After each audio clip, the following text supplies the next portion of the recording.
Hoy vamos a hablar de los símbolos, de nuestros símbolos. Si entramos en el diccionario de la Real Academia de la Lengua Española, nos define símbolo como elemento u objeto material que por convención o asociación se considera representativo de una entidad, de una idea, de una cierta condición, etc. Realmente desde que el hombre empieza a vivir en comunidades, en grupos, pues siempre tuvo una necesidad de elegir un signo, un símbolo que le hiciera distinguirse de otros grupos, de lo que luego serían otras sociedades. Sería una distinción primaria, ¿no? que distinguía estos grupos o tribus. En principio, ¿cómo se diferenciaba? Pues se dibujaba algo, se pintaba algo en el cuerpo, cambiaba su vestimenta, cambiaba los adornos, es decir, todo con la idea de distinguirse de otros grupos sociales, en su primer momento tribus. Estos símbolos, que inicialmente cumplían una función exclusivamente diferenciadora, pasaron posteriormente a estar dotados de unas connotaciones religiosas, porque en estos símbolos se dibujaban el dios o el animal sagrado, bajo cuya protección estaba esa tribu o ese grupo. Entonces se le empezó a dotar a ese símbolo de una carga emocional, de una identidad absolutamente cercana a esas personas que veían ese símbolo algo más que un objeto, evidentemente. Y poco a poco se fueron materializando en él ideales de estos grupos humanos. Pues hoy vamos a hablar del origen de nuestros símbolos, visto desde el siglo XXI en el que estamos ya. Hablaremos del origen de nuestra bandera, del origen del himno, el escudo, los patronos, todo con la idea de conocer los símbolos y así poder entenderlos y hacer nuestro su significado. Pues enseguida empezamos.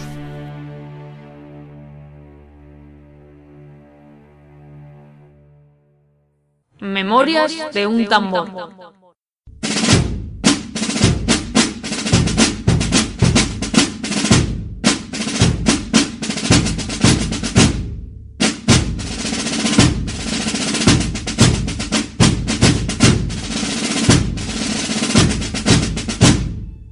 Pues vamos a empezar a hablar de los símbolos. Vamos a empezar con la bandera. Probablemente el símbolo más representativo, ¿no? de una sociedad, de un grupo. Vamos a hablar un poquito de los orígenes de las banderas para un poco entrar en materia. Comentábamos en la introducción que cuando un grupo, una tribu necesitaba mostrarlo a mucha gente, estos objetos, estos signos, estos símbolos, para que fueran vistos, se empezaron a colocar sobre soportes para poder elevarlos y hacerlos visibles. Entonces estos emblemas, estos símbolos se sujetan a un palo o a una lanza para que todos puedan verlos en los poblados o sobre todo entre los combates. Evidentemente mucha simbología va asociada inicialmente a lo militar, ¿no? a lo bélico, y empezaron a ser estos distintivos, o señalaban dónde se encontraba el jefe, bien durante una batalla, bien durante cualquier evento. Entonces en un extremo de la lanza o un palo se colocaba un soporte con el color normalmente característico de la tribu, el color característico de ese grupo. En él, como antes comentábamos, se expresaban con dibujos alegorías a su historia, a sus ideales. A veces una pequeña escultura era la que remataba esta lanza, este palo, este asta. A veces se ponían colas de animales, como todos habéis visto muchas veces, me imagino, en las películas donde se representan sociedades de la antigüedad. Y fijaos, el primer vestigio de lo que parece que fue una bandera se halló en Persia, y se trata de una placa de metal labrada que tiene ya más de 5.000 años de antigüedad. Hay otras muestras de restos de estandartes que aparecieron en una tabla de piedra tallada en el 3400 a.C., que pertenecían a un rey egipcio, a Narmer, y que hoy está en el Museo del Cairo. Ahí en esa piedra tallada se puede observar que hay una procesión de hombres portando lo que eran, unos incipientes, unos orígenes de una bandera. Eran largos palos de madera o metal que estaban pintados y adornados en el extremo superior con pieles, con dientes de animales, con huesos, tejidos, es decir, lo que hemos ido comentando hasta ahora. Por ejemplo, los persas utilizaban un águila dorada. Estamos hablando de las civilizaciones de la antigüedad. Los asirios una paloma, los armenios un león. Y ya en la Biblia se hace referencia a los colores que utilizaban las 12 tribus de Israel para hacer distingos, para diferenciarse entre sí. En el Antiguo Testamento aparecen ya alusiones a las banderas en el relato de la salida de los hebreos de Egipto. Ahí se dice que los israelitas acamparán cada uno junto a su guión bajo las enseñas de sus familias. También, como hemos visto en otros programas anteriores, estos emblemas van a surgir de clanes o de familias que van a dar origen a estos signos representativos. Pero si nos ceñimos un poco a lo que es estrictamente una bandera, nos tenemos que ir a China, a la civilización china, donde cuando se descubre la seda, que es un material ligero y perfecto para hacer una bandera, pues empiezan a surgir las banderas como tales. Parece ser que los de los chinos pasa a los mongoles, que es el primer ejército que parece que lo emplea estas banderas como formas de comunicación. De ahí pasarán a la India, Persia, hasta llegar a Roma y al resto de Europa. Son muy conocidas estas insignias utilizadas por los romanos, que eran figuras de animales, que eran jabalíes, águilas, caballos, lobos, que estaban colocados sobre un asta, sobre un palo. Digamos a nivel occidental es lo que en Roma es donde se puede considerar que son las primeras banderas. Se llaman vexillum, que cuando empiezan a poner un lienzo, normalmente de color rojo, que colgaba de una cruceta, y ya se empiezan a llevar a las batallas, a los combates, y como antes comentamos, se coloca en el lugar donde se halla el general, donde se halla el jefe. Seguimos avanzando en la historia y en la Edad Media los estandartes, estos símbolos comenzaron a utilizarse para representar a los reinos que poseían tierras y dominios. Y también, muy importantes, se empiezan a utilizar como señal para distinguirse en el mar, es decir, los barcos. Muy importante. Nos vamos ya al año 1297, donde el rey Eduardo I de Inglaterra parece ser que fue el primero que obligó a sus barcos a emplear estas banderas como signos de identificación nacional o de la flota real. Es lógica la identificación de los barcos, porque es lógico, os imagináis que evidentemente cuando un barco ve a otro en el horizonte, si sabe que puede ser enemigo, puede ser amigo, es importante, es decir, es muy difícil acercarse a él, no es como en tierra, que uno puede identificar rápidamente a otro grupo, a cualquier evento que pueda aparecer. En el mar es mucho más complicado, con lo cual la señalización en el mar, pues empieza a ser casi imprescindible, y es realmente donde empiezan a nacer las banderas. Todo esto es muy lento y muy poco a poco, estamos hablando de esto muy deprisa pues estamos haciendo una pequeña introducción, pero evidentemente, como podéis imaginar, hemos pasado prácticamente de los primeros grupos de la muy antigüedad hasta el año 1297, cuando, repito, el rey Eduardo I de Inglaterra empieza a utilizar las banderas en su flota.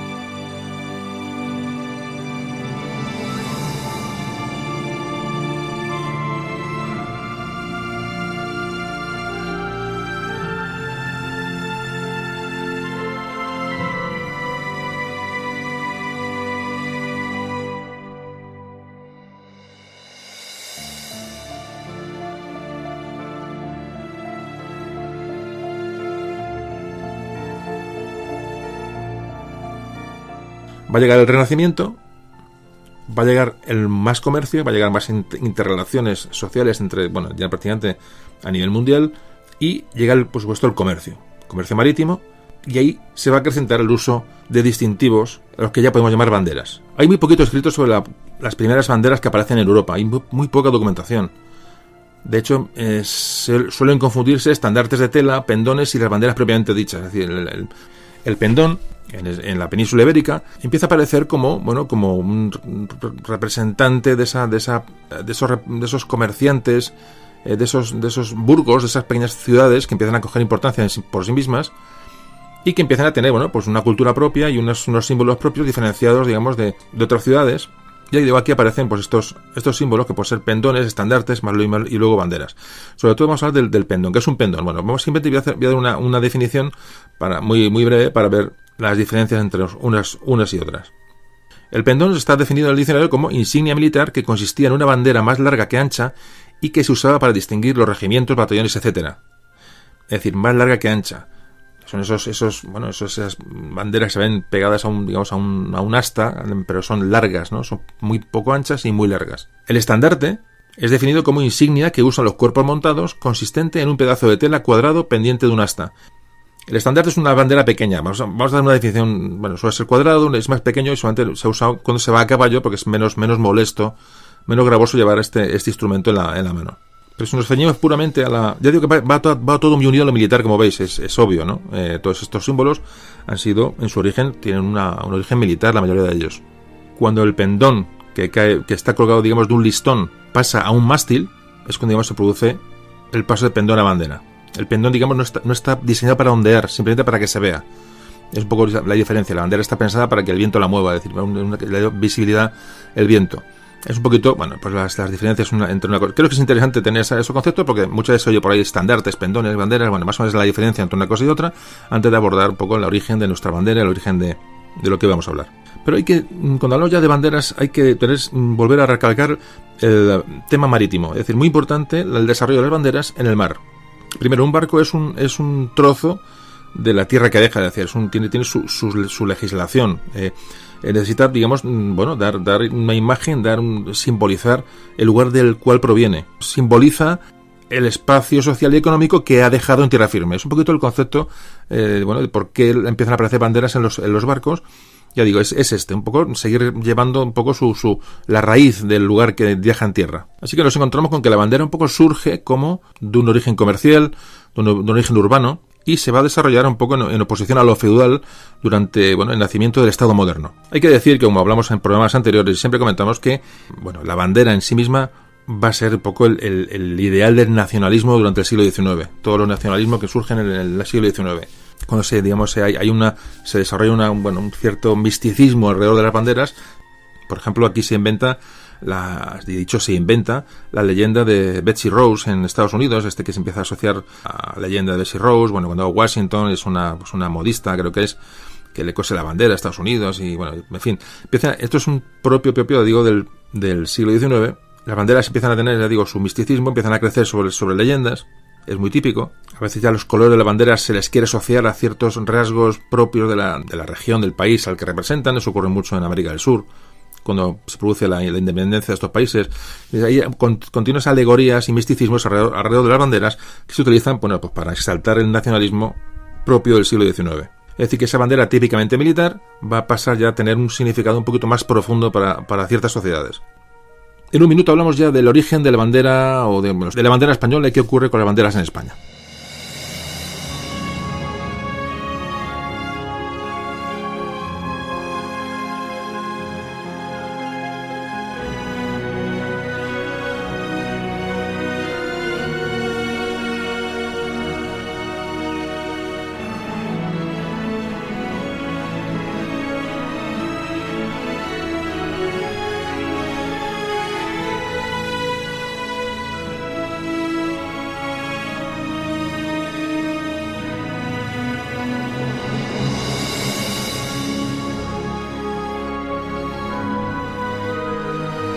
Bueno, si hablamos ya de España, podemos decir que, digamos, el primer símbolo, la primera divisa utilizada, parece que eran los penachos rojos que llevaban los íberos y que adornaban el casco que llevaban puesto.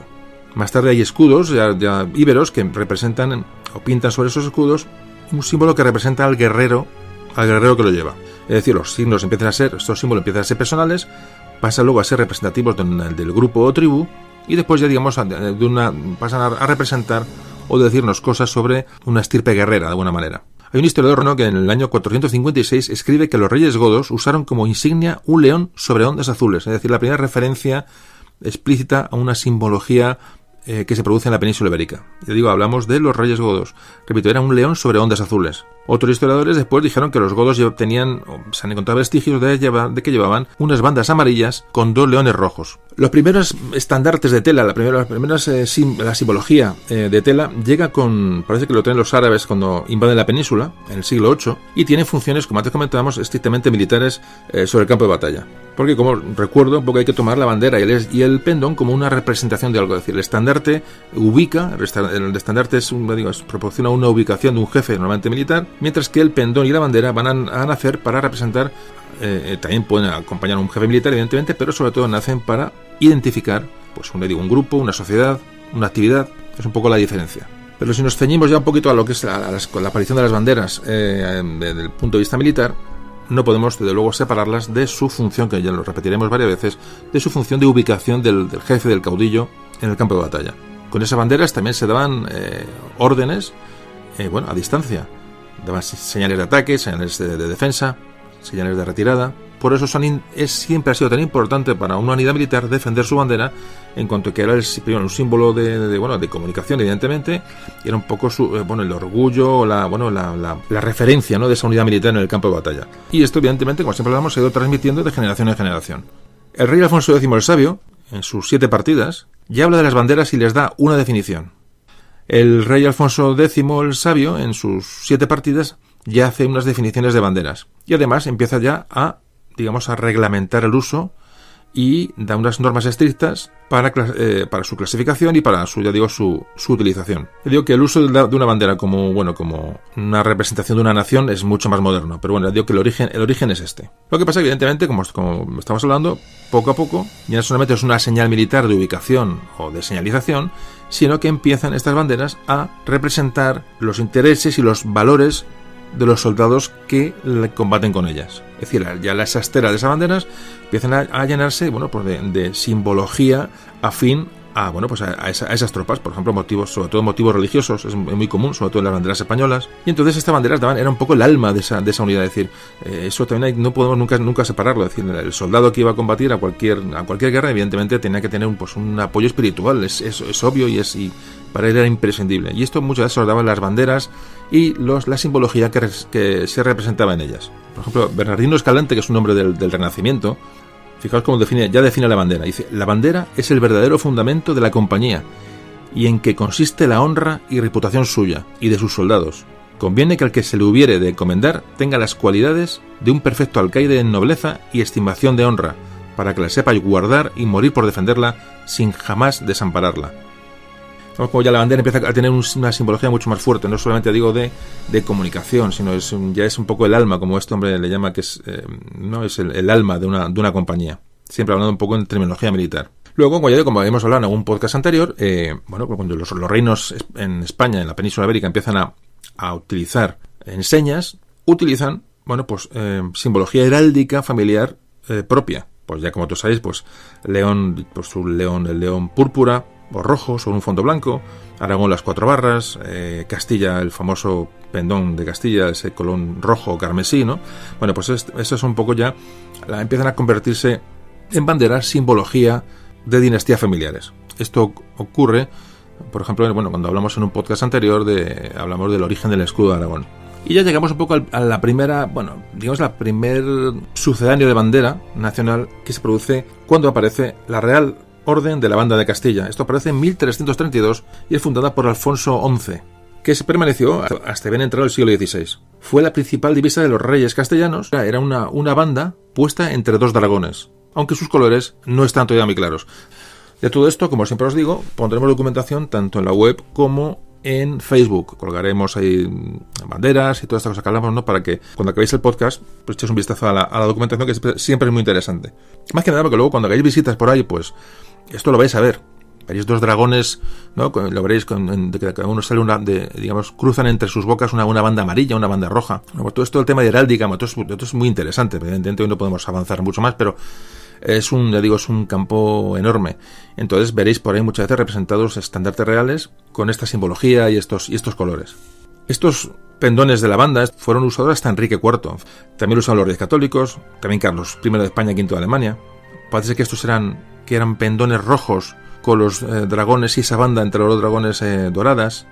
Pero bueno, el colores realmente tampoco tiene mucha importancia, simplemente que os quedéis con ese tema de los 2 dragones con la boca abierta y compartiendo una banda, ¿no? entre las 2 bocas, normalmente en diagonal. Bueno, eso ya lo veréis, cuando os lo ponga en algún gráfico. Y ya llega la unificación de los reinos de España con los reyes católicos, y estos van a utilizar como pendón real un pendón rojo con una banda de oro rematada por cabezas de serpientes. Ese era el estandarte real. Mientras que su ejército, ya unido, usó ya una bandera carmesí, un color rojizo, prácticamente rojo, cuartelada con los blasones de los reinos pertenecientes a España. Cuando hablamos de simbología cuartelada es que están divididos en 4 partes, ¿vale? En 4 espacios, 4 ángulos rectos, ¿no? Donde después se colocan, todos veréis, os pondré esto en la web, tanto en la web como en Facebook. Bueno, pues ya hemos visto un poquito hasta los reyes católicos qué simbología hay.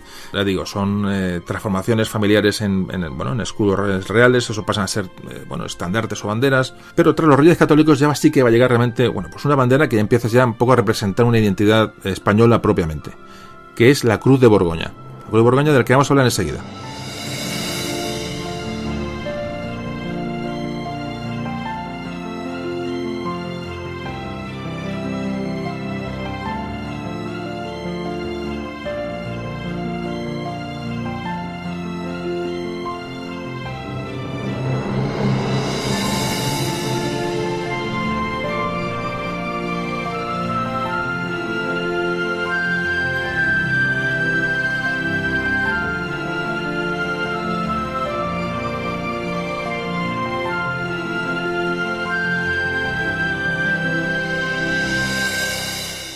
Bueno, pues hablamos de la Cruz de Borgoña. La Cruz de Borgoña ya representa claramente una identidad puramente española, a partir del comienzo de su uso, del que ahora hablaremos.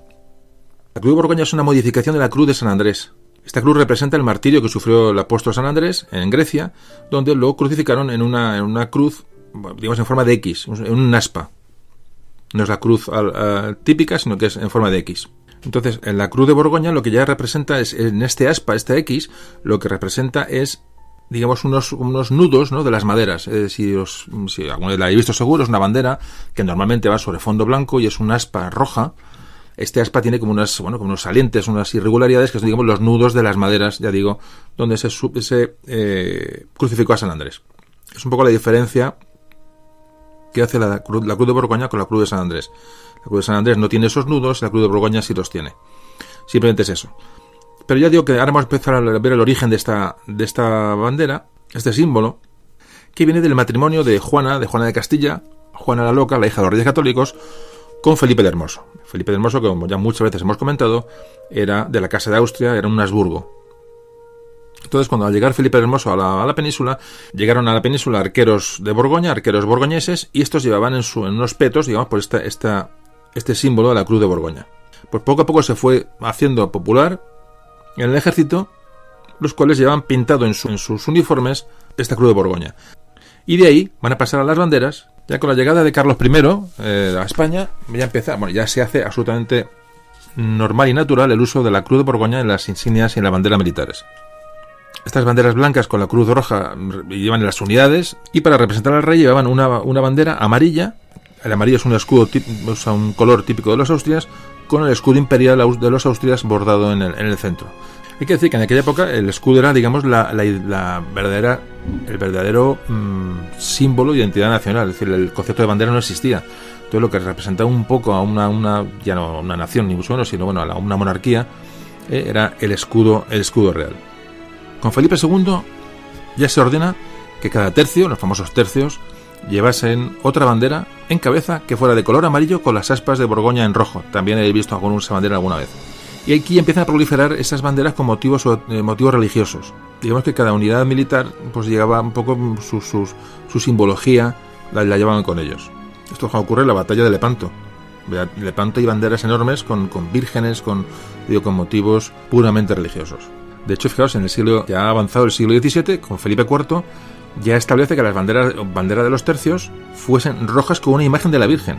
Es decir, que una bandera roja con una imagen de la Virgen es, digamos, la bandera oficial de estas unidades militares, aunque en muchas unidades se siguen utilizando las famosas cruces de Borgoña sobre fondo blanco. Es decir, luego había banderas a cuadros, también con la Cruz de Borgoña. Es decir, si veis la simbología de la Cruz de Borgoña, sobre todo en los tercios, os encontraréis con una gran variedad o diversidad, ¿no?, de banderas, los que obedecen a eso, a que cada unidad lleva un poco, tenía su bandera y su manera de representarse a sí misma. Lo podéis ver en el cuadro de la rendición de Breda. Ahí están los tercios y ahí se ven las banderas con las cruces de Borgoña. Ahí lo podéis ver claramente. Y vamos a llegar ya al cambio de dinastía. Se acaban los Austrias, llegan los Borbones, como ya hemos hablado en tantos programas, ¿no?, con la famosa guerra de sucesión. Y aquí se produce otro cambio, digamos, también, como se produjo a otros niveles, se va a producir un cambio un poco en la simbología y en el tratamiento de las banderas, que lo vamos a ver enseguida.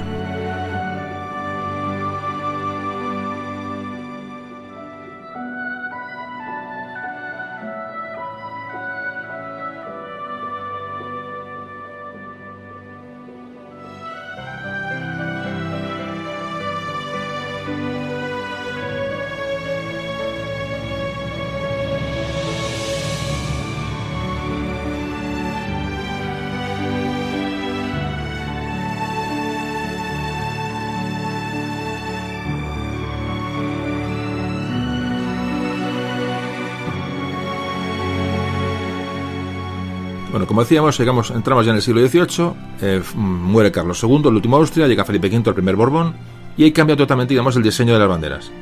Este rey, Felipe V, va a ser, como en otras muchas cosas, el primero que le va a dar va a unificar el símbolo, lo que puede ser, digamos, la primera bandera común y reconocida. Y esta bandera va a ser, pues, sobre fondo blanco, es decir, una bandera blanca, con la Cruz de Borgoña en rojo, es decir, conserva ese símbolo Austria, y el escudo de los Borbones encima de la Cruz de Borgoña. Esa es un poco la primera bandera que digamos que iba a representar un todo que empieza con Felipe V. Ya digo, no es una bandera nacional, porque es una bandera real, pero ya es un paso adelante. Estas banderas se trasladan a la Armada. Ya es muy importante porque va a empezar a aparecer, o aquí iniciamos el porqué de la bandera que tenemos actualmente. Bueno, con Felipe V, ya digo, esta bandera blanca con el escudo de los Borbones en el centro pasa a la Armada. También hay banderas en la Armada moradas con el mismo escudo de los Borbones en el centro, es decir, dependiendo del departamento marítimo que se haya creado, eran blancas o moradas con el escudo Borbón en el centro. Y hay que decir, y me salgo un poquito del tema, que antes lo he comentado también en algún otro podcast, que es en 1707, cuando llega Felipe V, esto no tiene que ver con la bandera, pero bueno, tiene que ver un poco con la simbología o con la nomenclatura. Aquí se crean unas nuevas reales ordenanzas que eliminan los tercios y los convierten en regimientos. Es decir, tercio se convierte en regimiento y el maestre de campo se convierte en coronel. Esto es una innovación que hace Felipe V. Ya también con Felipe V, que aunque era un rey muy católico, ya se ordena que empiezan a desaparecer las imágenes religiosas de las banderas. Se empieza a unificar esa bandera blanca con el escudo de los Borbones y la Cruz de Borgoña en el centro. Pero ya digo, no podemos pensar en una unificación total porque es imposible. Era otra época, eran otros medios, era otra manera de entender las unidades militares. Es decir, no podemos trasladarlo hoy, pero empieza más o menos a intentar unificarse. Y esto continúa hasta que llega Carlos III. Carlos III y su época en la que ya se empiezan a detectar problemas por la identificación de los navíos en el mar. Es decir, hay un gran parecido entre la bandera, por ejemplo, la bandera que llevan los españoles, que era blanca con el escudo de Borbón en el centro, se confundía en la lejanía con otras banderas de otras potencias europeas. Entonces, ya digo, con Carlos III, para evitar esta confusión de los barcos en el mar, encargó a su ministro de Marina que le presentase varios modelos con banderas diferentes para elegir una. Es decir, la única condición que le ponía era que fueran identificables y visibles a mucha distancia. Es decir, colores vivos, colores que hicieran contrastes. Es decir, no podía haber tantas dudas ni tantos fallos en las identificaciones en el mar. Tenemos que pensar que España en ese momento era una potencia marítima de primer orden, tenía comercio con América, tenía, es decir, una serie de necesidades que no permitían que estos errores se produjeran, como parece que se producían bastante a menudo, y ordena un concurso, uno que le presenten varias banderas para elegir cuál era la más idónea para la Marina. Parece ser que se le presentan al ministro 12 modelos, se los muestra al rey, y el rey elige 2 de ellos. Uno que era, todo esto lo pondremos en la página web y en Facebook. Bueno, pues se eligen 2 modelos, uno para la Marina de Guerra y otro para la Marina Mercante. Y entonces esta bandera de la Marina de Guerra va a ser la bandera española que hoy conocemos, es decir, la bandera roja y amarilla, que es muy distinguible a distancia, muy distinguible en alta mar, con los contrastes lo suficientemente fuertes como para no causar confusión. Bueno, pues aquí este es el origen de nuestra bandera nacional, necesidad de un diseño que fuera lo suficientemente diferenciable. Así que llega el Real Decreto de 28 de mayo de 1785, en el que se dispone, lo leo textualmente: para evitar los inconvenientes y perjuicios que ha hecho ver la experiencia puede ocasionar la bandera nacional de que usa mi armada naval y demás embarcaciones españolas, equivocándose a largas distancias o con vientos calmosos con las de otras naciones, he resuelto que en adelante usen mis buques de guerra de bandera dividida a lo largo en 3 listas, de las que la alta y la baja sean encarnadas y del ancho cada una de la 4ª parte del total y la de medio amarilla, colocándose en esta el escudo de mis reales armas. Bueno, pues este es el decreto de Carlos III, por el cual crea la bandera de la Armada, que ya digo, con el tiempo pasará a ser la bandera nacional. Esto ocurre en 1785. Bueno, pues unos pocos años después, en 1793, se hace extensivo el uso de esta bandera roja y amarilla a las plazas marítimas, castillos y defensas de las costas, mientras el ejército de tierra siguió utilizando las banderas anteriores. Nos vamos ya a principios del siglo XIX, es decir, cuando llega la guerra de independencia entre los franceses y la península, y aquí el uso de las banderas, ya digo, aunque el ejército de tierra usaba la Cruz de Borgoña, esas banderas borbónicas de que hemos hablado antes, es decir, no hay una definición exacta, no hay bandera nacional todavía. La Armada ya usa la roja y amarilla, y en el ejército se usan una variedad grande de banderas, pero por similitud o por copiar las que había en la Armada, ya aparecen en algunas unidades la bandera roja y amarilla, en algunas unidades de tierra. Esto ocurre durante la guerra de independencia. Ya digo que durante la guerra de independencia estaba el patio como para hacer banderas y bordar banderas. Bastante tenían las unidades españolas con poderse prácticamente mantener vivas. Pero sí es cierto que ya la Cruz de Borgoña aparecen ya mezcladas en algunas unidades banderas rojas y amarillas. Por ejemplo, tenéis el ejemplo de la bandera que se enarboló en el sitio de Gerona, que es roja y amarilla. Esa bandera la podéis ver en el Museo del Ejército. A ver si os puedo poner una fotografía de esta bandera. Es decir, que ya la utilizaban unidades militares españolas durante la Guerra de Independencia hacia principios del siglo XIX. Bueno, pues ya nos metemos en el siglo XIX propiamente dicho. Ya empezamos va a acabar la Guerra de Independencia, ya va a entrar Fernando VII y sigue sin haber una bandera nacional propia. Es decir, estaba la bandera de la Armada, roja y amarilla, que acabará por ser nuestra bandera, como todos sabéis, pero no hay una definición de una bandera única, ni mucho menos, ni siquiera para el ejército. Pues bueno, vamos a ir como vamos avanzando hasta llegar a la bandera actual y ya vamos a hablar de la época de Fernando VII.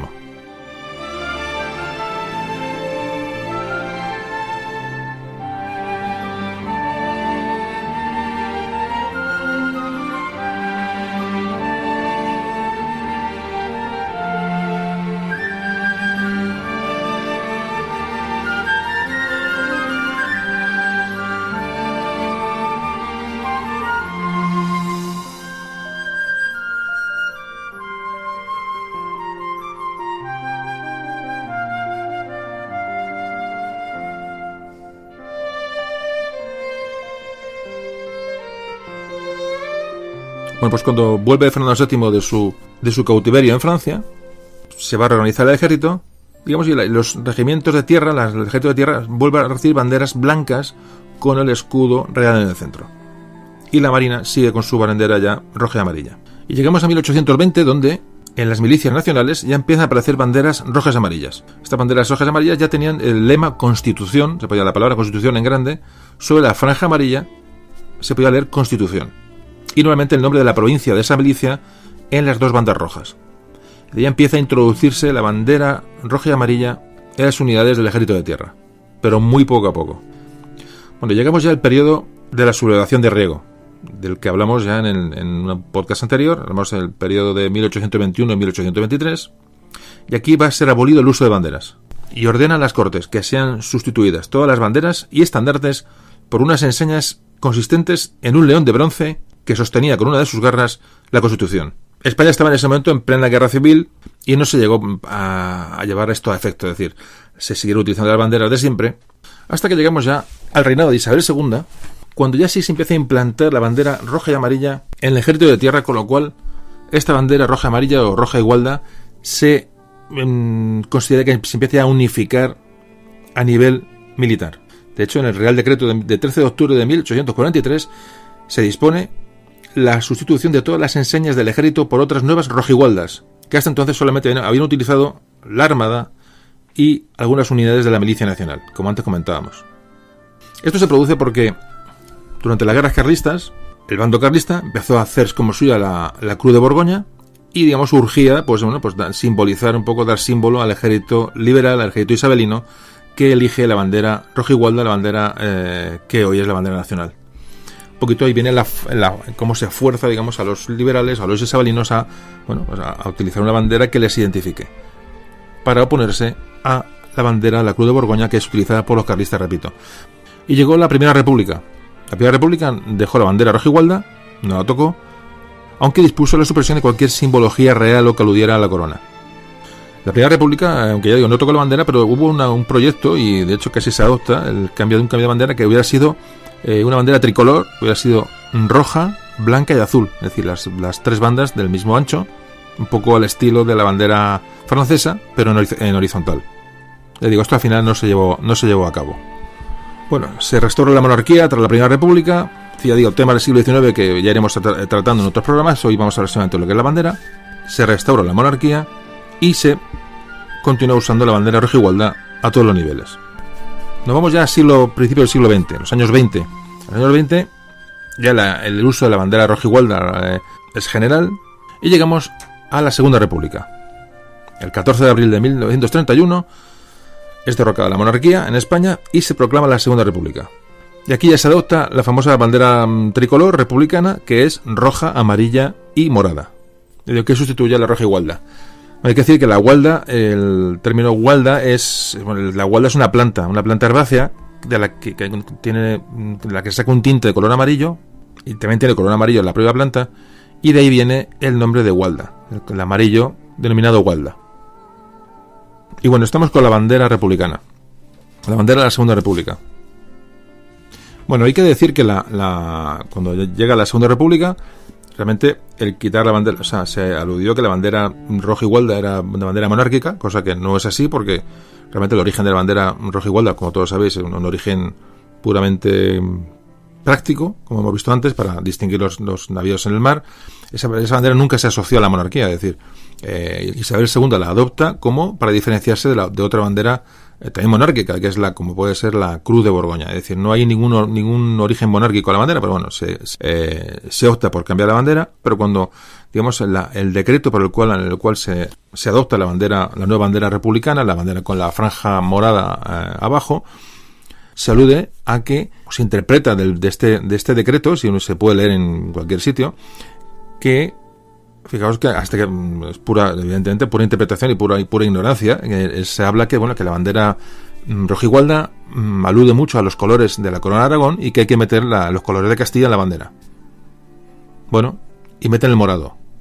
Primero, no era una bandera representativa de Aragón para nada, como todos sabéis.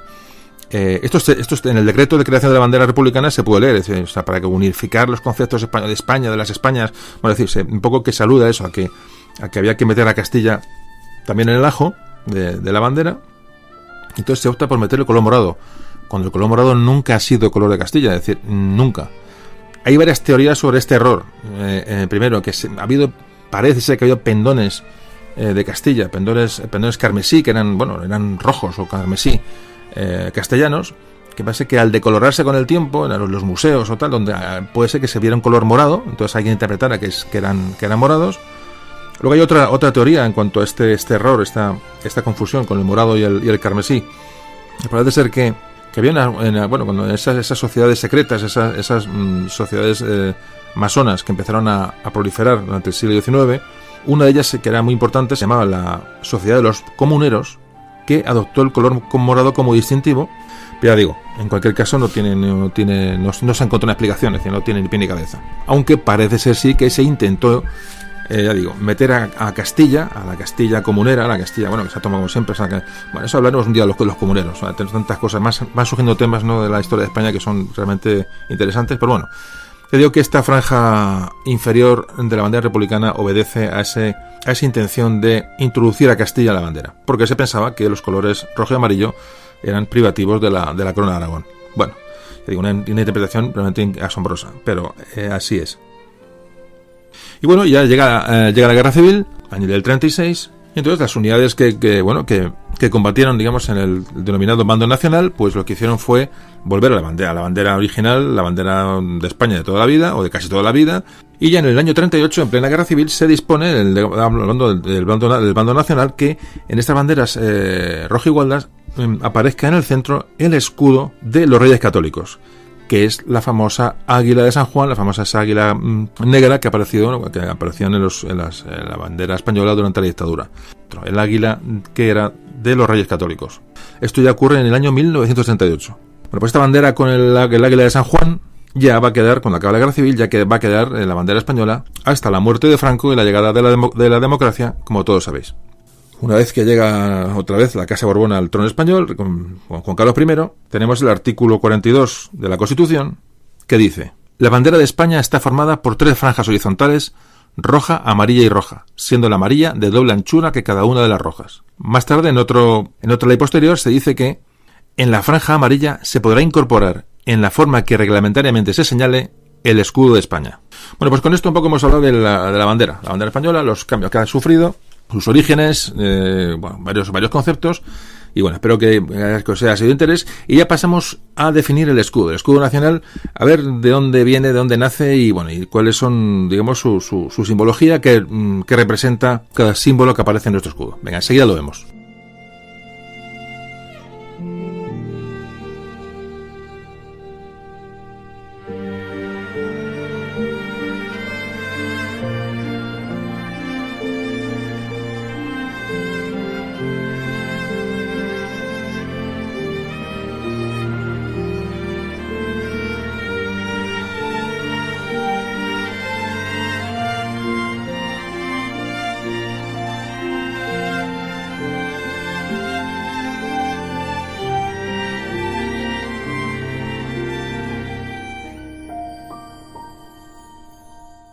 Bueno, empezamos a hablar ahora mismo del escudo de España, el escudo nacional, que se puede incorporar en la bandera, en la franja gualda, en la franja amarilla.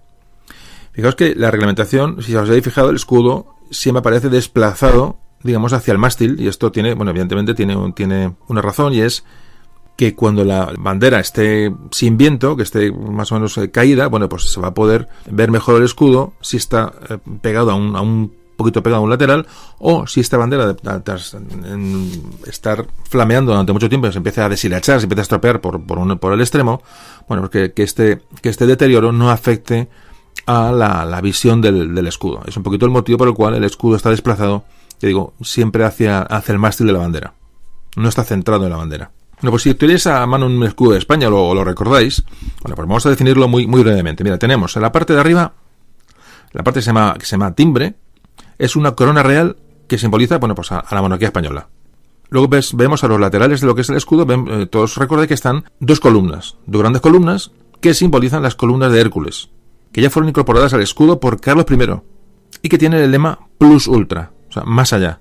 Es decir, las columnas de Hércules que definían el estrecho de Gibraltar, era un poquito según la mitología, pues, ya digo, después del estrecho de Gibraltar, bueno, pues esa incertidumbre, ¿no?, de lo que había después al otro lado, pues era un poco lo que llevaba a esa denominación de Plus Ultra. Ya digo que ya Carlos I tenía estas columnas incorporadas a su simbología. Esto Plus Ultra, la columna de Hércules y el Plus Ultra se empezó a utilizar sobre todo tras el descubrimiento de América. Era un poco alusión a las posesiones que estaban en el otro mundo, ¿no?, en América. Porque antes esta leyenda era non plus ultra, es decir, no más allá. Es decir, era el fin del mundo. Eso era la definición de estas columnas. Pasan del non plus ultra, que es un poco, ya digo, representa el fin del mundo, al plus ultra cuando se descubre que hay tierra al otro lado del Atlántico. Estas columnas tienen en su parte superior las coronas imperiales del Sacro Imperio Romano Germánico y representan pues el imperio que fue España en su momento, ¿no? Y luego estamos ya en la parte más representativa del escudo, que es la parte central, que está formada por lo que antes llamamos por los 4 cuarteles, que simbolizan los 4 reinos medievales que conforman España. En el primer cuartel está el escudo del Reino de Castilla, que está representado por un castillo. Es un castillo de oro sobre un fondo rojo, un fondo carmesí. Digo que el condado de Castilla era un pequeño territorio, como ya hablamos en el podcast de la frontera del Duero, que, en fin, ya dábamos un poco de explicaciones sobre el origen de Castilla, que se fue poco a poco segregando el Reino de León. Ya digo, Castilla está representada en el primer cuartel. En el segundo cuartel está el escudo del Reino de León, que es un león rampante con corona, es un león color púrpura, y el fondo es un color plata. El león tiene la lengua afuera, tiene las garras, y es el emblema del Reino de León. Y en el tercer cuartel tenemos el escudo de la Corona de Aragón, que son las famosas 4 barras y que explicábamos con mucho detalle en el podcast de Cataluña que grabamos hace no mucho. Como comentamos, parece que tiene un origen dinástico, un origen familiar. Ya digo, bueno, pues esa discusión de la que hablábamos en aquel podcast sobre el origen aragonés, que el condado de Barcelona, bueno, que es, ya digo, ahí ya lo tocamos con bastante profundidad. Y por último, en el último cuartel tenemos el escudo del Reino de Navarra, que tiene sobre un fondo rojo, tiene unas cadenas. Estas cadenas que se han relacionado siempre con la batalla de la Nava de Tolosa. La famosa batalla de la Nava de Tolosa, donde el rey Sancho VII fue el primero en llegar al último recinto defensivo del califa almohade, y bueno, había una serie de cadenas allí, una serie de historias que ya un día hablaremos también de la Nava de Tolosa. Bueno, ya digo, la Nava de Tolosa tengo ganas de hacer el programa dentro de un tiempo. A ver si un día nos metemos con ello. Pero el caso es que Sancho VII de Navarra, que fue uno de los 3 reyes, con Alfonso VIII y Pedro II de Aragón, tomaron parte en aquella batalla. Entonces parece ser que rescató aquellas cadenas y se las llevó como botín de guerra o como un símbolo de victoria. Y por último tenemos la granada. La granada que aparece en la parte inferior del escudo, que representa al reino de Granada. Los orígenes de esta granada están en la época de los Reyes Católicos y simboliza, bueno, pues este reino cuando pasa a formar parte de las coronas de Castilla y Aragón, del reino unificado de los Reyes Católicos. Por último, en el centro del escudo hay 3 flores de lis que representan las armas de la Casa de Borbón, reinante en España. Y bueno, esto es un poco la definición gráfica del escudo nacional, un poquito elemento a elemento para que sepáis o veáis su significado.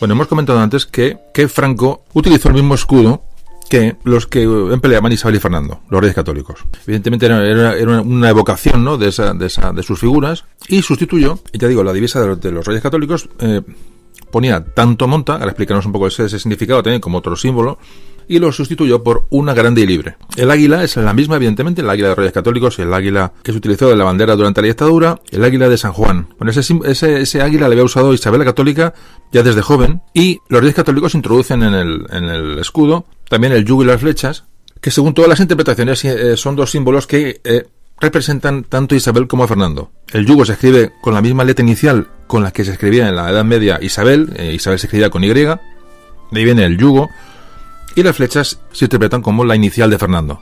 Hay otras interpretaciones, pero esta es la más acertada. Luego, en cuanto al famoso tanto monta, el tanto monta que utilizaban los reyes católicos en su emblema, hace referencia a una frase que es tanto monta cortar como desatar. Tiene aquel famoso mito de Alejandro Magno, que cuando decidió cortar aquel famoso nudo gordiano, que en vez de desatarlo, lo que hace es cortarlo con un golpe de espada. Bueno, este tanto monta y esa relación a ese nudo que deshizo Alejandro Magno a golpe de espada, hace alusión un poco a esa política de los reyes católicos, que tomaba un poco de decir como que el bien justifica los medios. Y tanto monta. Lo importante es la solución, no importante de la manera que se llega a ella. Es decir, no importa desatar que romper, ¿no? Esa es un poco la alusión que hace el tanto monta. ¿Qué nos llegó a nosotros, o nos ha llegado a nosotros, por lo menos en mi infancia? Bueno, el famoso, muchos habéis escuchado, el tanto monta tanto, Isabel como Fernando. Bueno, pues esta bobada es el tanto monta tanto, Isabel como Fernando. Bueno, eso procede un poco de la época franquista, de que se enseñaba en los colegios, y bueno, pues lo que hacían muchas veces cuando se juega con la historia y con los términos históricos, pues la gente se la confunde, ¿no? Y eso nos ha llegado hasta nuestros días. O sea, de hecho, muchos, me imagino que los más jóvenes no, pero los de una generación un poco más antigua, recordaréis tanto monta tanto Isabel como Fernando, que supuestamente hacía alusión a que, bueno, a que los dos reyes tenían el mismo poder. Pero de eso nada, no tiene ningún tipo de razón esta interpretación, ni siquiera esa frase. Es decir, el tanto monta, repito, el tanto monta es eso, resolver un problema de cualquier forma, pero resolverlo. Bueno, eso es un poquito la cuestión. Entonces, pasamos a lo del escudo de España, lo hemos hecho unas referencias, y aún nos queda por hablar, porque ahora vamos a hablar del himno. Muy interesante el himno. Vamos a descubrir un poco el origen del himno nacional, cuál ha sido su historia, su trayectoria, y qué es lo que nos ha llegado hasta nuestros días. Venga, enseguida hablamos del himno.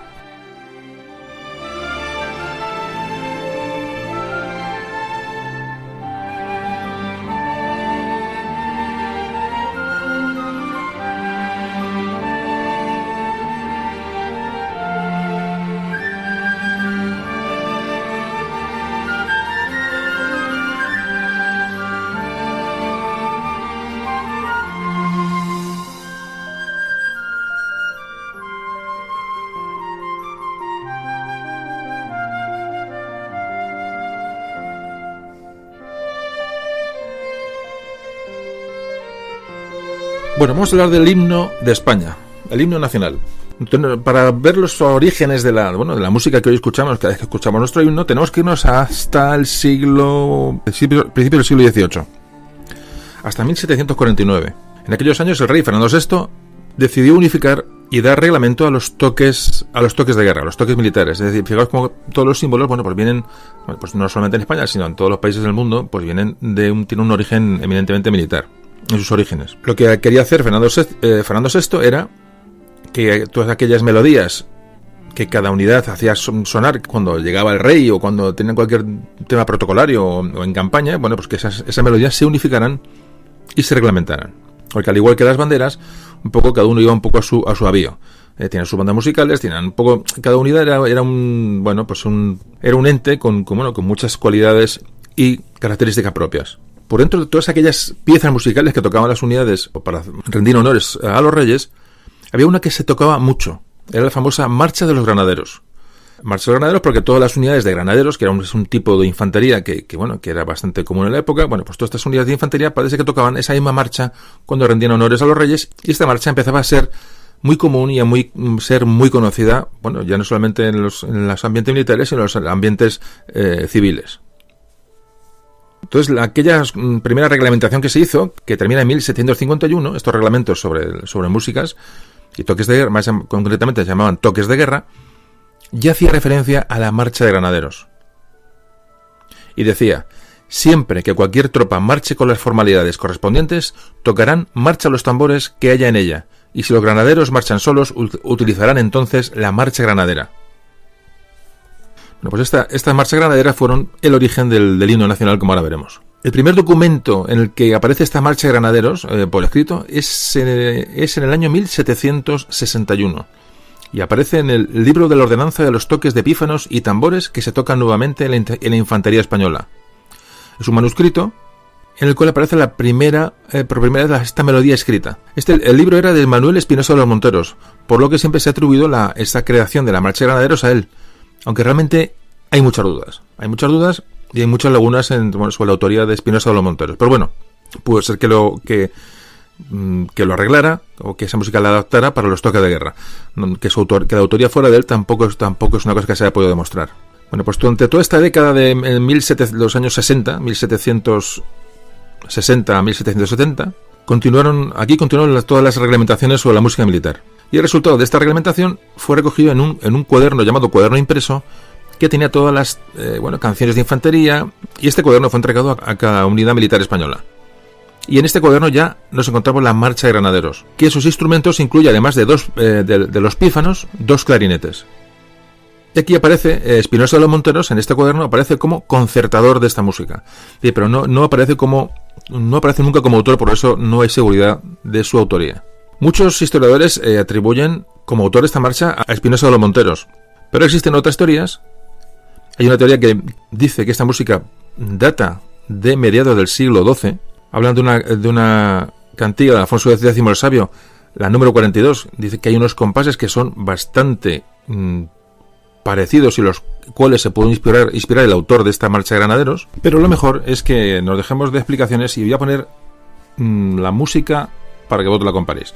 Primero voy a poner la marcha de granaderos, la partitura inicial de la marcha de granaderos, que veréis que tiene un tipo de variación con el himno nacional actual, pero evidentemente es la misma. Y luego voy a poner la cantiga de Alfonso X el Sabio para que veáis, que vosotros compararéis, si veis similitud, si veis poca similitud. Es decir, lo mejor es que vosotros lo comparéis. Con las banderas y los colores no puedo hacer, pero con la música, con el sonido sí.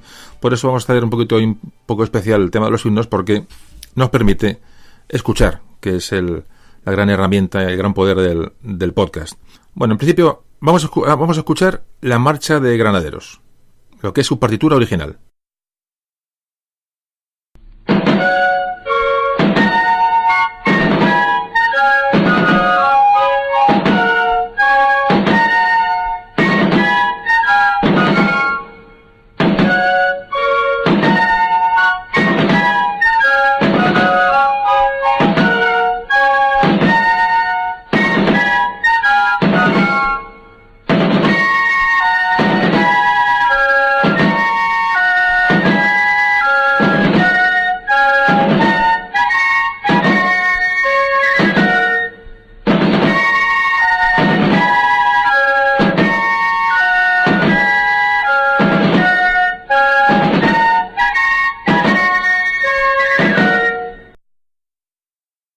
Bueno, y ahora vamos a escuchar la cantiga número 42 de Alfonso X el Sabio, de mediados del siglo XII, que algunos estudiosos han atribuido a que Espinosa de los Monteros pudo inspirar en ella para escribir el himno nacional.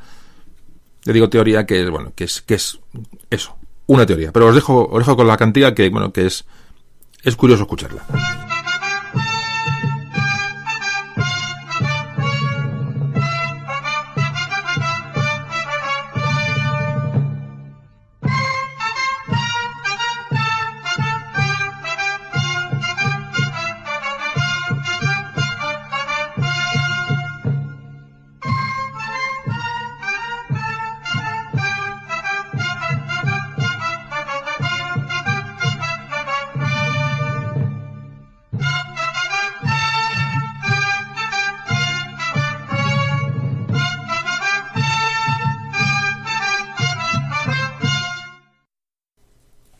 Bueno, ¿qué os ha parecido? Como digo, la música sí se puede aquí analizar. Bueno, pues ya empezamos un poco a construir la historia del himno. Estas son las diferentes teorías, es decir, que Espinosa de los Monteros pudo componer este himno, no está para nada demostrado, y que, de ser así, pudo hasta inspirarse en esta cantiga. Hay otras teorías. Hay una teoría que está muy extendida, que es que el himno español pudo ser un regalo de Federico II de Prusia a Carlos III a través del conde de Aranda. Esta teoría está muy extendida. Realmente, hoy día ya se ha dado como prácticamente, si no falso, muy improbable.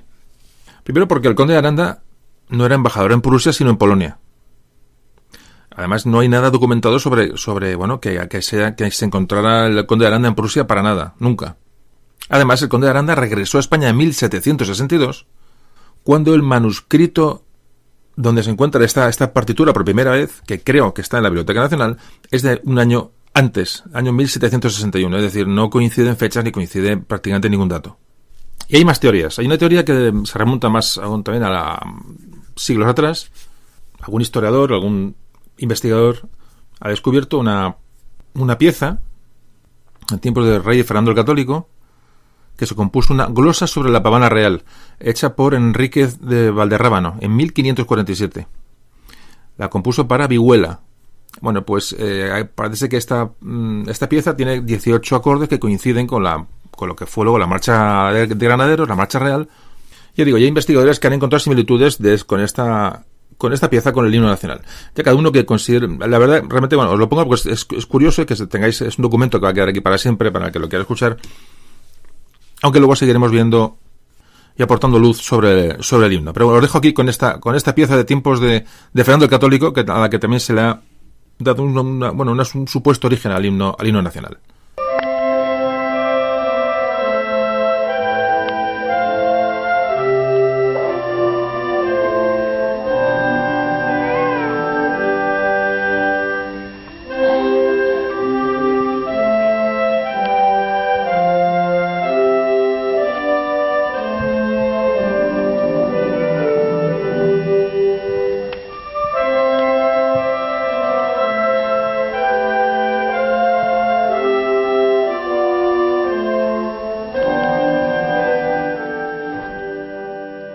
Bueno, pues esto en cuanto a las investigaciones y a los posibles orígenes, ¿no? Que, algunos muy remotos, como estáis viendo, pero bueno, es lo que se ha puesto sobre la mesa a la hora de analizar el origen del himno.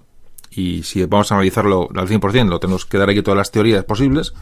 Y ya digo, como el audio se puede analizar, por música no va a quedar.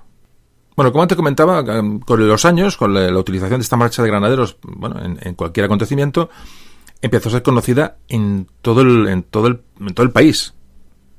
Y los españoles reconocían la marcha de granaderos como una música asociada pues a eventos, a los reyes, etcétera.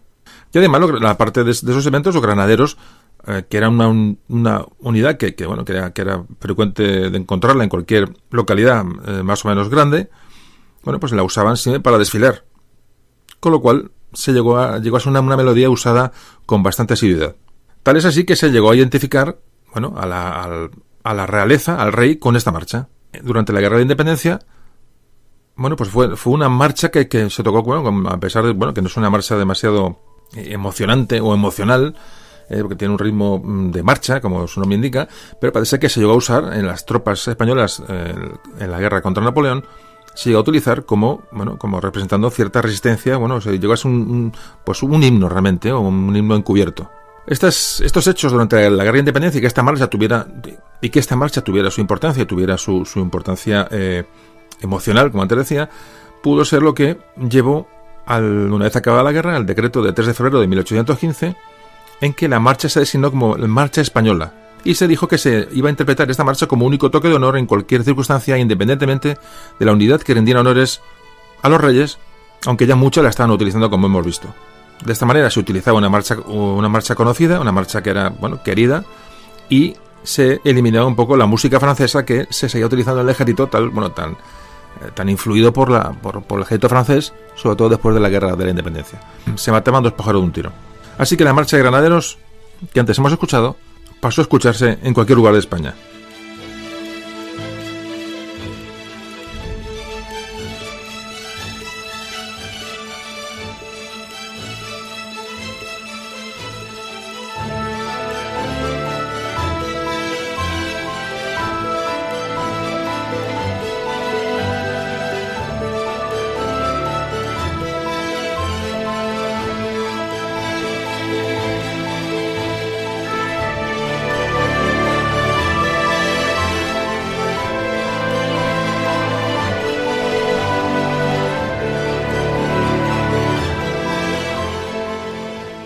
Bueno, pues pasaron los años y llegamos hasta mitad del siglo XIX. Por supuesto, no había un himno oficial reconocido. Siglo XIX, no hace falta que diga, bueno, la situación tan compleja del siglo XIX que siempre hemos comentado.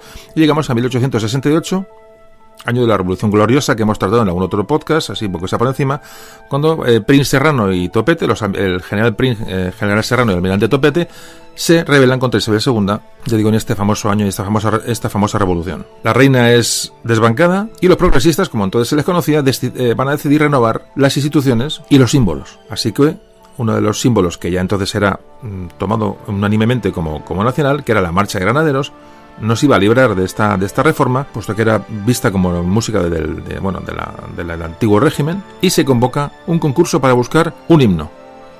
Prim que buscaba ya un himno nacional propio de este siglo XIX, de estos nacionalismos que iban surgiendo prácticamente por toda Europa. Las nacionalidades, los himnos, los símbolos, es cuando adquieren mayor importancia, hasta puntos insospechados, como también hemos visto en algún otro capítulo. Entonces, como digo, el general Prim va a convocar un concurso para buscar un himno nacional. Y en este concurso, las normas que las firmó el mismo Prim, decía que la melodía debía ser compuesta a paso regular en compás de compasillo, de estilo brillante y majestuoso, y que se otorgaría al compositor ganador el que consiguiera el premio una distinción honorífica y 2.000 pesetas. Un momento importante porque realmente, como todos veis, por lo que hay en el presente, en este concurso no llegó a buen puerto, pero realmente estas piezas, estas composiciones, sí podían haber sido el himno nacional. Parece que se recibieron 447 melodías, y entre los autores que pugnaban por ser el autor del himno, estaban los mejores músicos de la época. Estaba Chueca, estaba Tomás Bretón, Ruperto Chapí, es decir, estaban los mejores de los mejores. Claro, vivimos una época revolucionaria, entonces, pues muchas de las melodías hacían referencia, eran antimonárquicas, hacían muchas alusiones a la patria, de repente, que es un momento de nacionalismo exacerbado. Incluso hubo piezas muy parecidas a la marsellesa, y se nombró un jurado para calificar estas melodías que se iban recibiendo. Fijaos, compuesto por los compositores que componían el jurado. Estaban Hilarión Eslava, Barbieri y Arrieta, grandes músicos del momento, para evaluar todas las composiciones que llegaban. Bueno, pues tras varias jornadas de deliberación y análisis, el concurso se declaró desierto. Decían que ninguna de las melodías eran propias de ser el himno nacional. La verdad que era una responsabilidad elegir un himno que desbancara la marcha de Granaderos, que ya estaba bastante arraigada en el país. Decían que la marcha de Granaderos era artísticamente de lo mejor y de lo más apropiado que jamás se podía inventar. Entonces, ya realmente no hay una voluntad de encontrar nada nuevo, y también argumentan que en esta marcha de Granaderos se encuentra un poco la significación y, digamos, el sentimentalismo que ya se encuentra en esa música entre la gente, ¿no? Que realmente no tiene que tener tampoco mucha calidad, sino que tenga, que llegue a las personas. Bueno, y ahora, como un documento gráfico muy interesante, os voy a poner unos fragmentos de 5 himnos que se presentaron al concurso famoso de Prim. Yo creo que es, porque nos hagamos una idea de lo que pudieron ser o qué composiciones se presentaron para representar al himno de España en aquella época. Mira, la primera, ya os dejo con ella, es la Marcha Real Democrática de Tomás Bretón.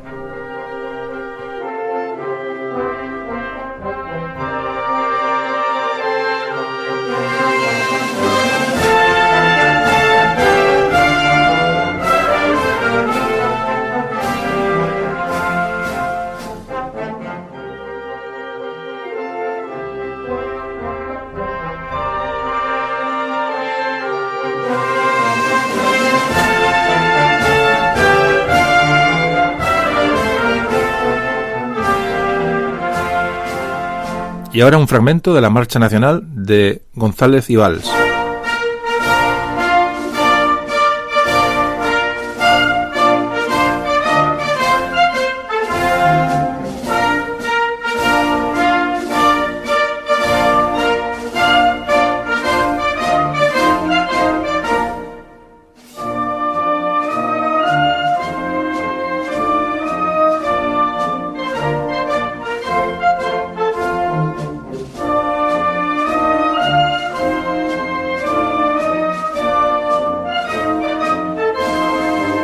Y ahora os dejo con la Septembrina de un compositor llamado Del Valle.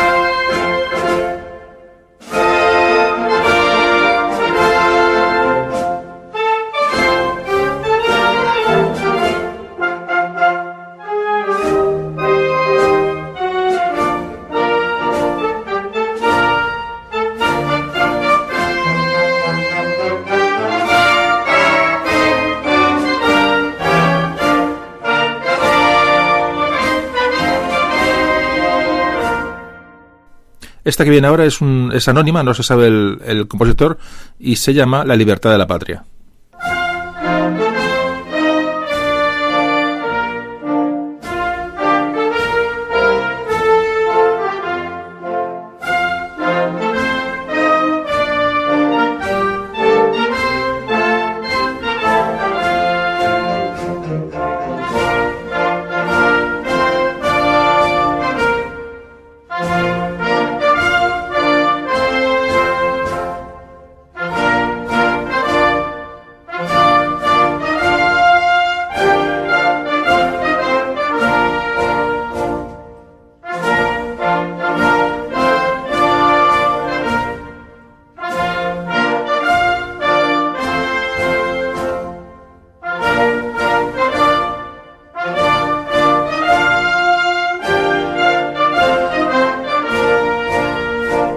Por último os dejo con el tema, con el himno se llamaba Iberia, de Manuel Albert de la Peña.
Y se adopta la Marcha Granadera el día 8 de enero de 1871, denominada ahora Marcha Real, y se selecciona como Marcha Nacional Española. Esto lo hace ya Amadeo I de Saboya, tras la restauración de la monarquía. Esto ocurre, digo, en 1871. Así que en este momento queda oficial el himno español con la vieja Marcha de Granaderos. Es en este momento cuando es oficialmente himno, repito, en 1871. Posteriormente se hicieron unos arreglos para que pudiera ser tocada por una banda musical, y esto ocurre en 1908. Estos arreglos los culmina Pérez Casas, que era el director de la banda de alabarderos de Alfonso XIII. Llegó la Segunda República y, como comentamos en el programa de Riego, fue sustituida por el himno de Riego. Con el régimen de Franco se vuelve a recuperar la marcha de Granaderos, la marcha original, el verdadero himno nacional, y al final es el himno que hoy es el himno constitucional, el himno que nos representa. Entonces, bueno, para terminar, vamos a simplemente este capítulo de los himnos, que creo que ha sido muy interesante. Voy a volver a poner la Marcha de Granaderos, que es cortita, la Marcha de Granaderos, la original, la tocada con los instrumentos más básicos. E inmediatamente voy a colocar el himno actual, pues ya tocado por una banda de música en toda su amplitud. Os dejo con las dos composiciones para que las comparéis una detrás de otra.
Bueno, pues este es nuestro himno.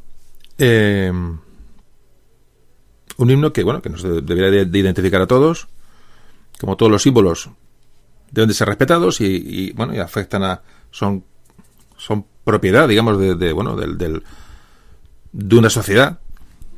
Y un himno que, aunque estos podcasts, digo, no me gusta hacer comentarios que luego pueden, bueno, que pasen con el tiempo, pueden ser interpretados, sean difíciles de interpretar, pero como todos sabéis, recientemente, bueno, pues el himno nacional ha sido silbado, ha sido pitado sobre todo en las finales de la Copa del Rey de Fútbol, aprovechando la presencia del Rey y tal, cuando han jugado equipos que representaban a algunos catalanes, a algunos vascos, pues la gente ha silbado el himno. Se han repartido pitos en la entrada y el personal se ha dedicado a silbar el himno nacional, evidentemente en un acto de absoluto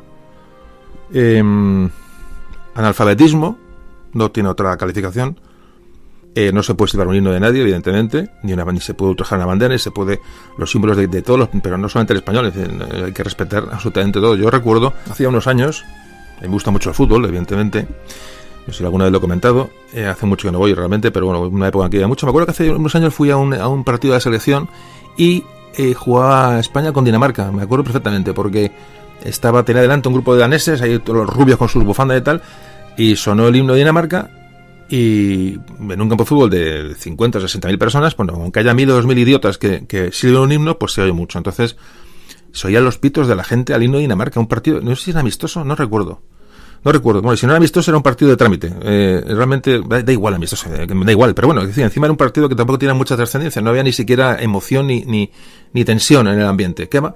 Pues hubo ahí, pues no sé, 1.000, 2.000 idiotas, me imagino, o desinformados o indocumentados que silbaron el himno de Dinamarca. Claro, yo los tenía a esta gente y de verdad que me da ganas de meterme debajo del asiento. O sea, me da ganas hasta de pedirles perdón, en serio. O sea, lo digo sinceramente. Se miraban entre ellos y decían, joder, están silbando el himno. O sea, no lo entendían, ¿no? No lo entendían. Lógicamente no lo entiende nadie.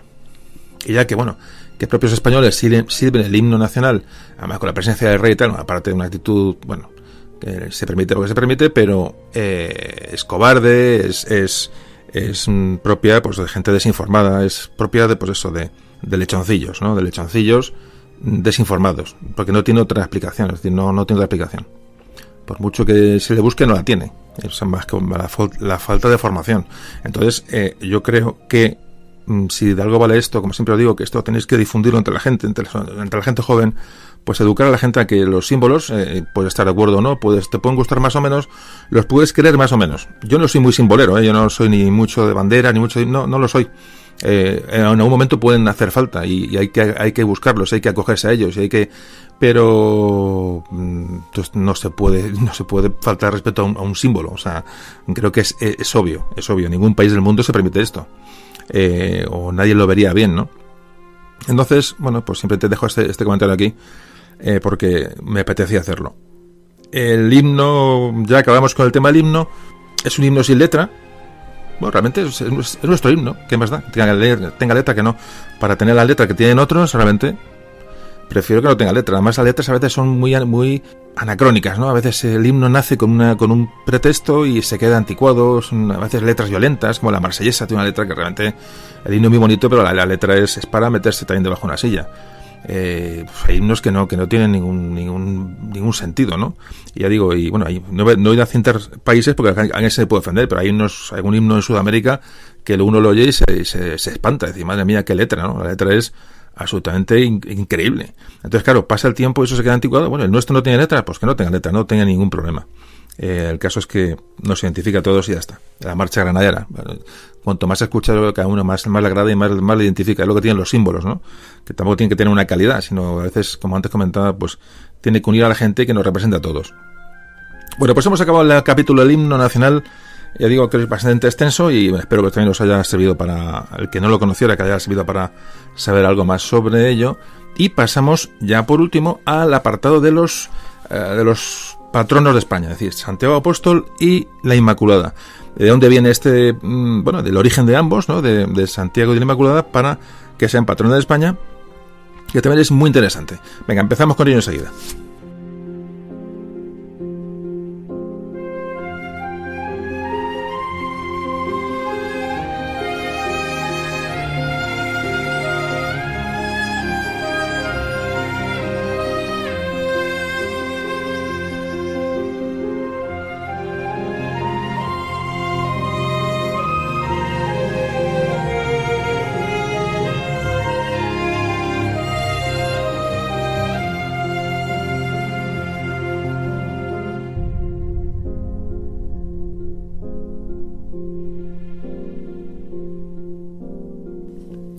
Bueno, pues comenzamos con el patrón de España, con Santiago Apóstol.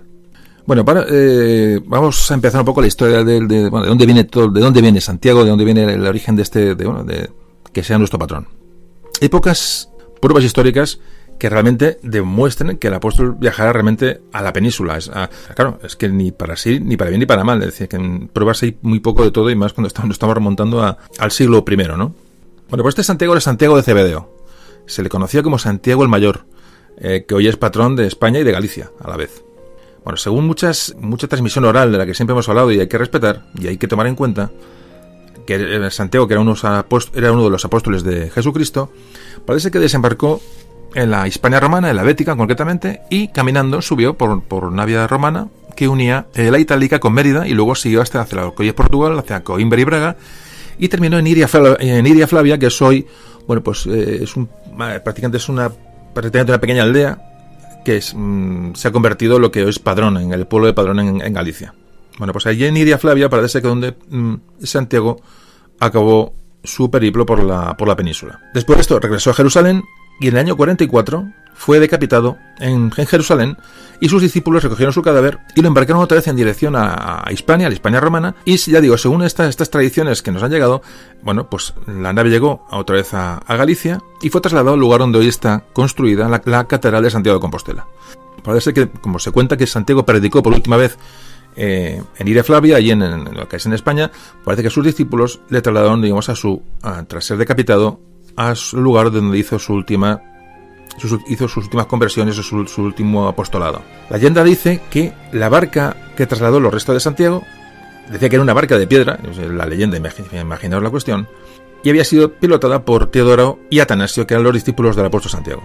Bueno, pues cruzaron el Mediterráneo, pasaron el estrecho de Gibraltar y llegaron a la ría de Arousa, amarraron la barca en un pedrón, le llaman un pedrón, a orillas del río Sar, y este pedrón es el mismo que va a dar nombre a la localidad coruñesa de Padrón, que es la teoría del origen del nombre que tiene hoy el pueblo, la ciudad de Padrón. Hoy esta piedra, donde se supone que se ató la barca en la que traían los restos del apóstol, se puede visitar hoy en la iglesia de Santiago, en el pueblo de Padrón. Así, haciendo un comentario, un inciso, este verano he hecho un viajecito por Asturias y Galicia. Y bueno, maravilloso viaje. Tuve la suerte de ir a Flavia, y no lo conocía, y Padrón, nunca había estado. Ahora que es maravilloso, y ahí está, pues se puede encontrar en la iglesia de Santiago, que está en un alto. Según vais por ahí, no lo perdáis. Está la piedra o el pedrón este que comentábamos, donde supuestamente se ató la barca que trajo los restos del apóstol hasta Galicia. Un viaje, la verdad, que muy gratificante. Viaje, además, en este viaje, voy a hacer un pequeño inciso. Luego seguimos hablando de Santiago. Me ha venido a la memoria, porque sí me gusta un poco recomendar lugares. Aparte de Padrón, por Santiago de Compostela, que no haya estado, evidentemente hay que ir a Santiago, que voy a contar Santiago de Compostela, para creyentes y no creyentes, es decir, es un lugar de obligada visita. Bueno, pues en Galicia hay muchas cosas que ver, ni os cuento, pero yo no conocía un sitio, y cuando uno no conoce un sitio y le llega y le sorprendes, cuando realmente más te queda en la memoria. Bueno, pues este lugar que yo no conocía, es la Basílica de San Martín de Mondoñedo. No sé, me imagino que muchos la conocéis. Para los gallegos la llaman San Martiño. Bueno, pues San Martiño, que está en Lugo, está cerca de... ¿Qué pueblo está cerca? Foz, sí, Foz. Está al lado, muy cerquita de Foz. Sí, seguro, Foz. Es que esto no lo tenía preparado. Es la Basílica de San Martín de Mondoñedo. Bueno, es una basílica de verdad. Repito, yo no imaginaba que iba a encontrarme con aquello. No me lo imaginaba. Para nada. Entonces, hay muchas cosas que ver, de verdad. Además, recuerdo que estábamos solos. Ahí no había absolutamente nadie. Veníamos de la playa de las Catedrales, que sí, que es un monumento natural impresionante, no quepa duda a nadie. Bueno, los que la conozcáis, pero no deja de ser un monumento natural. En la playa de las Catedrales había que pedir audiencia para poder entrar, para poder bajar allí. Entonces dices, madre mía, y uno va a la Basílica de San Martín de Mondoñedo y no había nadie. Es que realmente es que No sé si sorprende, indigna, preocupa, no sé la palabra que es, pero no tiene ningún tipo de lógica. Bueno, pues lo que voy. Por favor, si vais por Lugo, nomás está cerquita de la costa, no a un viaje costero, por favor, no, en Foz no os perdáis la Basílica de San Martín de Mondoñedo. Yo por lo menos le digo, habrá monumentos mejores, pero la sorpresa que a mí me produjo encontrarme con aquello no tiene, de verdad, no. Me pasó igual que con la iglesia de otro San Martín de Tours en Fromista, en Palencia. Me pasó exactamente lo mismo. No imaginé nunca encontrarme con una cosa semejante. Para nada. Son diferentes, pero quizás me quedo con la de Mondoñedo. Es impresionante. Una basílica antiquísima, románica. Bueno, por favor, si podéis pasar por allí.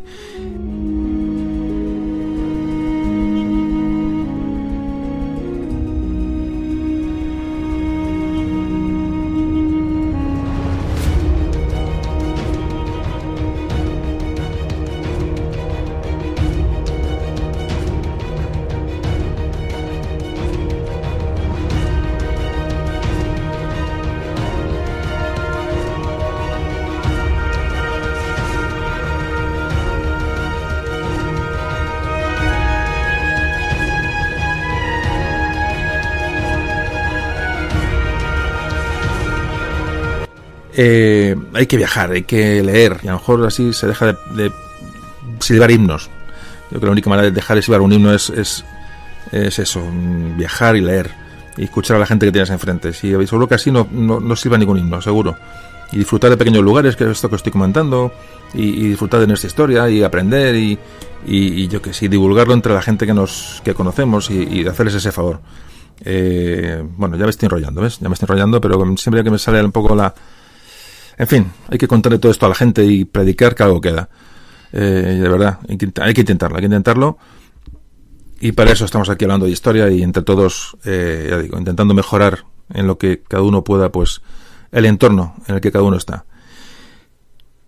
No sé por dónde iba, que me pierdo, como siempre. Esto iba por Padrón, está hablando de Padrón. Bueno, pues sí, pues en Padrón se usa como... Bueno, en Padrón está la famosa piedra que decimos en la iglesia de Santiago, que supuestamente es una especie como de piedra para atar las embarcaciones en el puerto de Iraflavia, que es de origen fenicio. Bueno, pues allí esa piedra es en la que se ató, repito, el barco que trajeron a Santiago, y esa piedra la podéis ver en la iglesia de Santiago en Padrón. Vale la pena porque además tiene una carga histórica y de leyenda increíble, ¿no? Y es una maravilla hacer estas visitas. Y aparte de lo bien que se come allí, lo bien que se está y todo. Hay que moverse y hay que viajar. Bueno, sobre todo si conocemos la historia del lugar. Me sigo enrollando. Bueno, parece que en aquella época traían el sarcófago que traían a Santiago. Bueno, parece que lo desembarcaron y lo llevaron al castillo de la reina Lupa, la conocida reina Lupa, que era la que en un momento gobernaba pues aquellas tierras. La leyenda sigue contando que parece que el cuerpo del apóstol, al ser depositado sobre una losa de piedra, que la derritió. Bueno, la reina, que parece que sospecha que son magos los que traen al cuerpo del apóstol, los mandan encarcelar. Unos ángeles liberan a estos apóstoles y al final les da, dice, bueno, para que se lleven Fede, les devuelve el cuerpo y dice que se lo lleven de allí, pero les da, para hacerle la cosa más complicada, una carreta que les tirada por toros bravos. Imaginaos la cuestión. Así que, bueno, parece que los apóstoles también de una manera milagrosa los convierten en toros mansos y lo entierran pues donde hoy está la actual Catedral de Santiago de Compostela, el lugar donde estos apóstoles entierran el cuerpo del apóstol. O sea, hay persecuciones romanas de los cristianos en la península, en la Hispania romana. Su tumba ya es abandonada en el siglo III. Sí, se pierde un poco la pista de esa tumba y parece que esta tumba es descubierta por un ermitaño, por un tal Pelayo, en el año 814.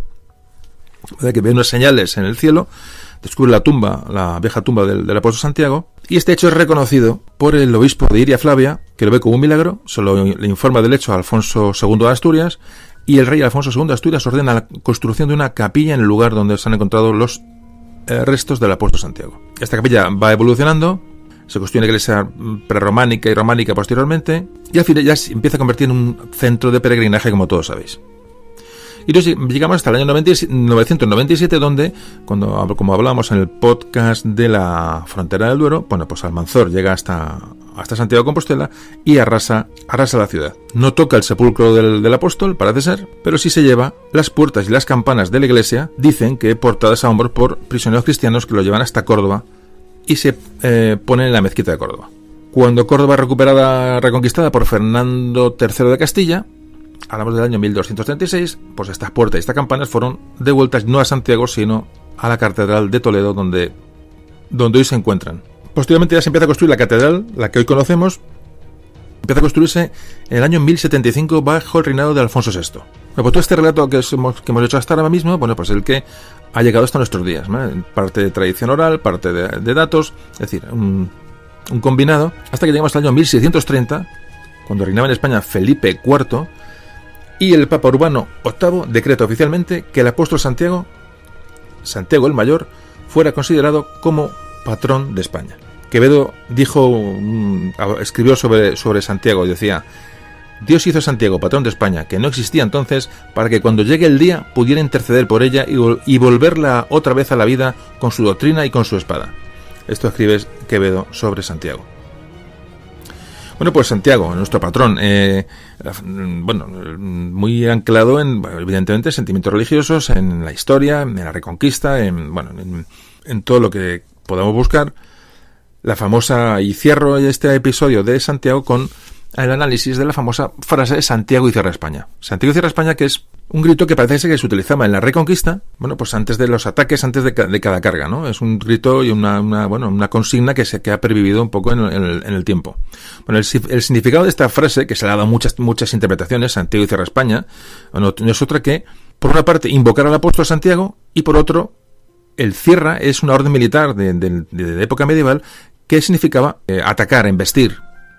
Entonces, Santiago y cierra España, lo que podemos deducir, o lo que significaría esa frase es: por Santiago, adelante españoles, o algo parecido. No tiene otra significación más. Es decir, por Santiago, al ataque españoles o adelante españoles. Esa es un poco la interpretación que se le debe dar a esta frase y no otra. Bueno, pues Santiago, nuestro patrón, lo hemos visto por encima, de cuándo data es de 1630, el Papa Urbano VIII es el que decreta que el apóstol Santiago sea patrón de España. Pues vamos al último apartado del programa de hoy, que es nuestra patrona, la Virgen de la Inmaculada. Enseguida empezamos.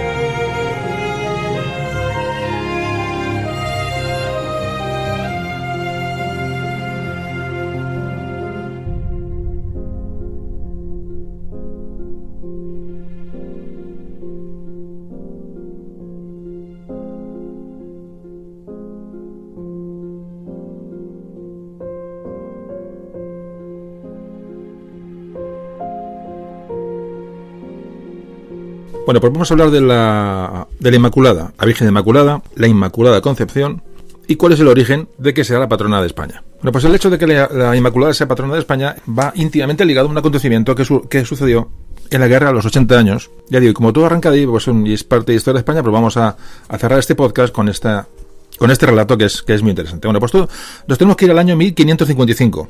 En el año 1555, para iniciar la historia, hay que decir que en ese año Carlos I de España, V de Alemania, bueno, pues ya deja por fin el gobierno a su hijo Felipe II, y entre estas zonas a gobernar estaban, por supuesto, los Países Bajos, las tierras más queridas realmente por el rey Carlos I, lógicamente, porque había nacido allí.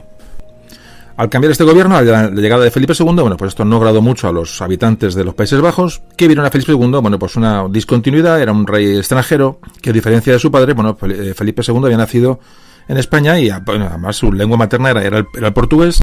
Los flamencos tenían la sensación de estar gobernados por un extranjero. Todo se dispara cuando empieza la crisis entre el catolicismo y el protestantismo en Europa, una guerra de religiones que iba a asolar Europa.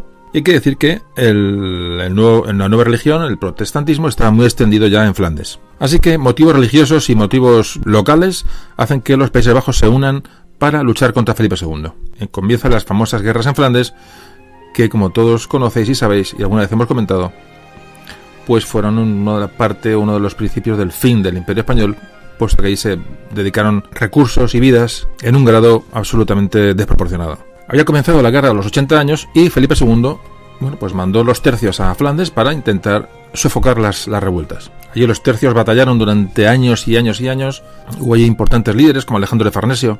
Bueno, un tema que tocaremos algún día, la guerra en Flandes.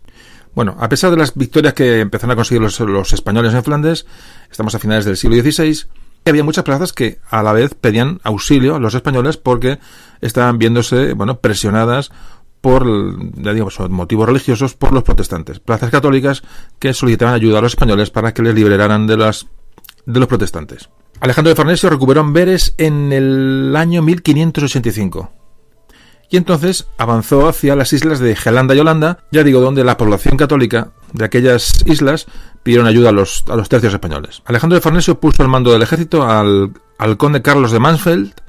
Mansfeld recibió órdenes de dirigirse hacia el norte, y a esta fuerza se unió el tercio dirigido por el maestre de campo Francisco de Boadilla. Bueno, y aquí arranca un poco la historia porque diréis, ¿y qué tiene que ver esto con la Virgen Inmaculada? Pues lo vamos a ver enseguida.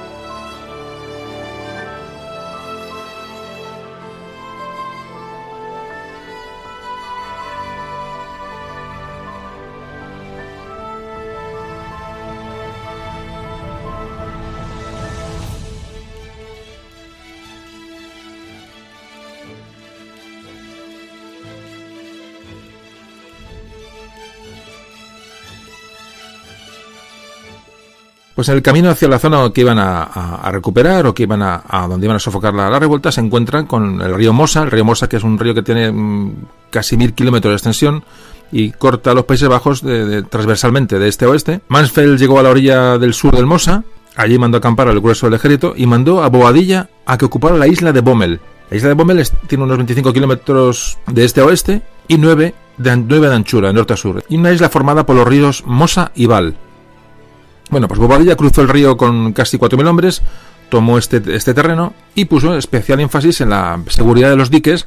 Como todos sabéis, en la zona de los Países Bajos, los diques de contención de agua para que esas tierras estén secas y sean habitables, es una característica de aquella zona. Pues esos diques eran fundamentales para que no pudieran ser utilizados contra, una vez abiertos, que pudieran perjudicar o inundar a las zonas donde iban a estar los tercios. Así que es tomada la isla y Mansfeld deja ya Bobadilla con esos pocos miles de hombres y sigue su campaña y se aleja de la zona. Cuando los rebeldes protestantes ven que aquellas tropas quedan aisladas en aquella isla, no lo dudan y van a dar un golpe de efecto, un golpe de mano a los tercios españoles. Reúnen las tropas, parece que juntan unos 200 barcos y se dirigen hacia la isla de Bommel para atacar a las tropas españolas y con la idea de inundar la zona, es decir, de romper los diques y con esa ayuda del agua, pues darles de un golpe y eso causó una tremenda derrota a los tercios españoles. Al mando de la armada protestante iba el conde Dolac, un personaje que había demostrado un gran odio a los españoles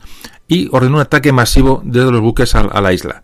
Se atacaron los barcos y empezaron a hostigar a los tercios españoles que estaban en esta isla, ya digo, tan estrecha. El ejército rebelde pudo abrir varios diques que habían tomado a la fuerza, es decir, que era un ejército muy superior a aquellos pocos miles de hombres de los tercios. Logran acceder a las compuertas de varios diques y los abren inundando prácticamente pues toda la zona en la que estaban los tercios españoles. Es decir, imaginaros que es una gran corriente de agua de repente que empezó a negar los campamentos de los tercios. Se ven sorprendidos y Bobadilla lo que hace es ordenar retirar a sus hombres antes de que perezcan ahogados y se retiran, abandonan los campamentos y se dirigen hacia hacia la posición más elevada de la isla, que se conoce como el monte Empel. Pues fijaos la situación, las tropas de refuerzos, el grueso del ejército español, el ejército de los tercios se estaba alejando de la zona. Y tenemos ahí a un ejército muy inferior, y no solo en la isla, sino encima subido en la parte más alta porque habían inundado los alrededores. Habían perdido provisiones, estaban mojados, cansados, es decir, la situación era absolutamente tremenda y eran carne de cañón para el ejército protestante. Los tercios, como era su norma, pues se hicieron a resistir hasta el último hombre, no había rendición para aquellos hombres. Fueron cañoneados desde los barcos, fuego de mosquetes, y la isla estaba rodeada, un ejército muy superior, casi 200 barcos que habían llegado a acumular. A medida que pasaban las horas, los españoles sabían que la posibilidad de sobrevivir a aquella situación era cero. El grueso de los tercios españoles de Mansfeld fue avisado, llegó un mensaje, logró llegar hasta él, e intentó Mansfeld con unos pocos barcos un plan para romper el cerco sobre ese monte. Si la isla ya era pequeña, imaginaos lo que ya subidos en un pequeño monte, para intentar romper el cerco y salvar a aquellos hombres, pero no se consiguió. Ya digo, pasaban las fechas y los soldados españoles estaban cada vez más hambrientos, sobre todo mojados, superados en número, y estaban prácticamente desesperados, como os podéis imaginar. Realmente se plantearon ya morir como héroes y llevarse consigo a todos los enemigos que pudieran, haciendo una salida desesperada contra aquellos barcos, contra lo que pudieran, porque ya se veían prácticamente sin fuerzas y sin solución. Y era la mañana del día 7 de diciembre, cuando todo estaba sentenciado, absolutamente finiquitados. Y la mañana del día 7 de diciembre, un soldado de los tercios empezó a cavar una trinchera para protegerse del fuego del cañoneo de los barcos y de los arcabuces protestantes. Estaba cavando una especie de trinchera, y mientras está cavando encuentra un trozo de madera. Lo desentierra y es una tabla flamenca con la imagen de la Inmaculada Concepción. Un cuadro que había sido seguramente había sido escondido por a un católico holandés, para salvarlo de la mano de los protestantes, que tenían absolutamente prohibidas cualquier representación de la Virgen. Este soldado anuncia el hallazgo y construyen un altar de circunstancias. El maestre de campo Boadilla arenga a la gente, decir, mira lo que se ha encontrado, es una señal de protección de la Virgen, es una protección divina, y insta a los soldados a luchar encomendándose a la Virgen de la Inmaculada. Es decir, esto es una señal. Bueno, estamos hablando que este soldado encontró el día 7 la tabla. Bueno, pues el día siguiente se celebraba, el día 8 de diciembre, era por todos ya celebrado el Día de la Virgen de la Inmaculada. No era patrona de España, pero se celebraba el Día de la Virgen. Bueno, la fiesta del 8 de diciembre ya está instaurada en aquellos años. Es decir, que encuentran una tabla de la Virgen de Inmaculada justamente el día antes de su festividad. Ellos lo interpretan como una señal, es decir, que al día siguiente van a tener el apoyo de la Virgen, y esto a esta gente evidentemente les da moral, y imaginaos la situación, ¿no?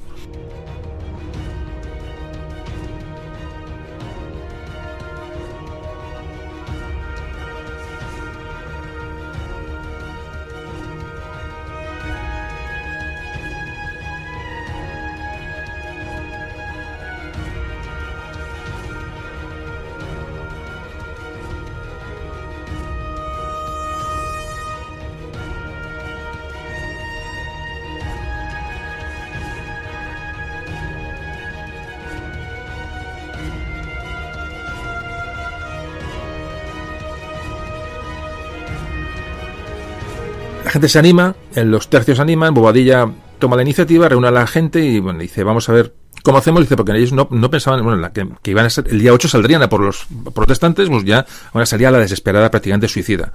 Lo que empieza a dar órdenes el maestre de campo Bobadilla de que los cañones los destruyan, los pocos que tienen, y el día 7 manda el protestante Olac manda a unos emisarios para ofrecer la rendición a los españoles, porque ve que realmente ya no tienen posibilidad de defensa. Y los españoles dicen, por supuesto, que preferían morir que capitular. La cuestión quedó para el día siguiente, para el día 8 de diciembre. La idea de los tercios era lanzarse como antes decía, a una batalla prácticamente a muerte y sin posibilidades contra los protestantes que les rodeaban, hablando de meterse en el agua, es decir, imaginaos la cuestión, era prácticamente un suicidio. Y aquí se produce un hecho.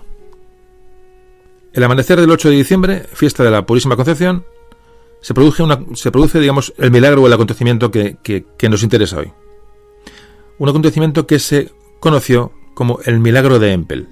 Durante aquella noche, vientos inesperados, vientos gélidos, van a congelar el agua de los ríos de una forma que todo el mundo califica de inexplicable. Es decir, ahí entra el efecto milagro, ¿no? que siempre se ha hecho referencia. Se congelan las aguas que rodean la isla. Dice que eso no había sucedido en la isla de Bommel prácticamente de hacía decenas de años, y la flota, al empezar a congelarse las aguas, tienen que abandonar el asedio, empiezan los buques a tener problemas, empiezan a quedar encallados en el hielo. Los soldados holandeses realmente no saben lo que está ocurriendo. Y cuentan la leyenda, cuentan en algunas crónicas que los holandeses, cuando se iban retirando en los barcos o intentaban salir de aquella situación, les gritaban a los españoles que Dios era español porque les había salvado de aquella situación. Esto pasó el día 8. Los barcos empezaron a intentar salir de allí. Los soldados empezaron a deshacer el asedio, y el día siguiente, el día 9, Bobadilla manda a cargar a sus soldados para que, aprovechando esta ventaja con el ejército protestante retirada, intentar sacar ventaja de aquello. Así que los tercios montaron en las pocas barcas que tenían a su disposición y, atravesando el hielo con ellas, pues asaltaron a unos barcos rezagados y sobre todo un fortín que los protestantes tenían a orillas del río Mosa. Bueno, los españoles salen de la situación, obtienen no solamente no son derrotados, sino que tienen una victoria sobre las tropas que quedaban rezagadas y ponen en huida al ejército protestante. Los protestantes ya sabían que venían refuerzos de los tercios, ya venían los refuerzos de Mansfeld estaban a punto de llegar para ayudar al tercio de Bobadilla, y optan por desistir de atacar al tercio español. Bueno, pues aquí viene la instauración de la Inmaculada como patrona de España. ¿Qué ocurre? La Inmaculada fue tomada como patrona de los tercios y pocos años más tarde como patrona de la infantería española, debido a este hecho. Milagro, intervención divina, lo que sucediera aquella noche, lo cierto es que los soldados sobrevivieron a la situación y pudieron combatir al día siguiente. Hay muchas crónicas en las que hablan que los holandeses dijeron de eso, la famosa frase que Dios era español, ¿no? Entonces, asociando, por eso, que justo el día antes de la fiesta de la Inmaculada aparezca una tabla con un cuadro con la Inmaculada y se produzca ese hecho natural que les permite salir de la situación, bueno, pues fue suficiente como para que la Inmaculada Concepción tomara un puesto de relevancia, digamos, en el sentir de aquellos soldados y el sentir popular y el sentir prácticamente a nivel nacional. Bueno, pues llegamos que a lo largo del tiempo la devoción a la Inmaculada, debido a este hecho y a otros hechos, va alcanzando un gran grado de intensidad entre los españoles. Este hecho, digo, es conocido, pasan los años, así que Carlos III, en 1761, la designa patrona y protectora, creando en su honor la Real y Distinguida Orden de Carlos III. De esto algo hablamos también en el programa que dedicamos a Carlos III, creo que era el motín de Esquilache. Así que desde aquello, el 8 de diciembre sigue siendo actualmente la fiesta de la Inmaculada, pero además es fiesta nacional en España porque se declaró su patrona. Más tarde, en el año 1854, también un 8 de diciembre, el Papa Pío IX declaró el dogma de la Inmaculada Concepción de María, ya a nivel religioso. Pues sí, de entonces ya digo, la Virgen Inmaculada es patrona de España debido a este milagro de Empel. Bueno, de ahí viene todo. Bueno, pues hemos recorrido varios capítulos, espero que haya sido interesante, y bueno, y ya hacemos las consideraciones finales para terminar el podcast.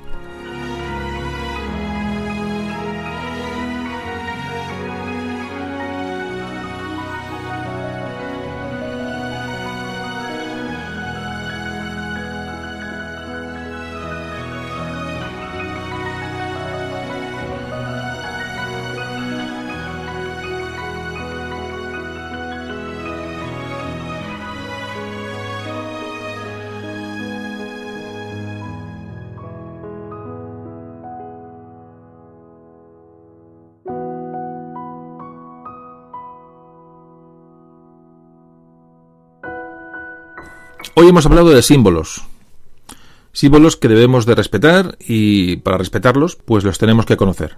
Sea cual sea su procedencia, aunque sean legendarios, los símbolos con una raíz antigua y fundamentada forman parte del presente y el pasado de las personas. Esto nos llevará también a respetar los símbolos de otros. Hoy los símbolos han perdido aquella connotación tribal de la que hablamos al principio. Bueno, para algunos no, pero bueno, en general se ha conseguido y se han alejado de ese origen tribal, como comentaba, y se han alejado del primitivo significado, un significado exclusivamente diferenciador. Hoy, afortunadamente, banderas e himnos se relacionan con acontecimientos protocolarios o acontecimientos deportivos, pero esos símbolos nos pueden unir en momentos complicados y hacer que se revivan los lazos con nuestros antepasados. Los símbolos implican unión, nunca fragmentación. Y cuando escuchemos un himno y que cuando veamos una bandera ondeando en el balcón de un ayuntamiento, cualquier pueblo de España, pues no veamos una bandera como unos colores, ¿no? Hay que recordar que mucha gente, pues bueno, estuvo bajo esa bandera y tuvo y encontró en ella el arrojo y la capacidad suficiente para una última acción.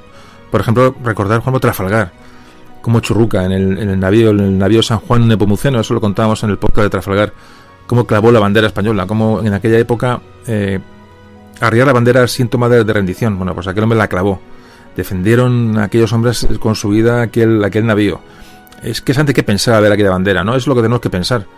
Son símbolos que hoy nos cuesta traerlos hasta nuestra época. Es difícil, pero gente murió por su bandera. Los últimos de Filipinas tenían su bandera en aquella pequeña iglesia. Es decir, no vamos a empezar a recordar momentos, pero la bandera en sí, en un momento, como antes decía, de dificultad, bueno, pues es un recurso. A muchas personas les ha dado cobijo.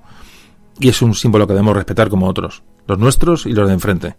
Así que, como digo siempre, bueno, espero que este podcast haya servido de algo, que hayáis aprendido, que os haya aportado algo nuevo. Y como siempre os digo, pues sobre todo este en concreto, que habla de cosas que hoy están fuera de la onda, bueno, pues que la gente lo conozca. No está de más. Y para eso, como siempre os digo, os pido la ayuda y espero que lo contéis a quien podáis. Pues nada, hasta aquí hemos llegado. Y espero que pronto estemos aquí juntos hablando de historia de España.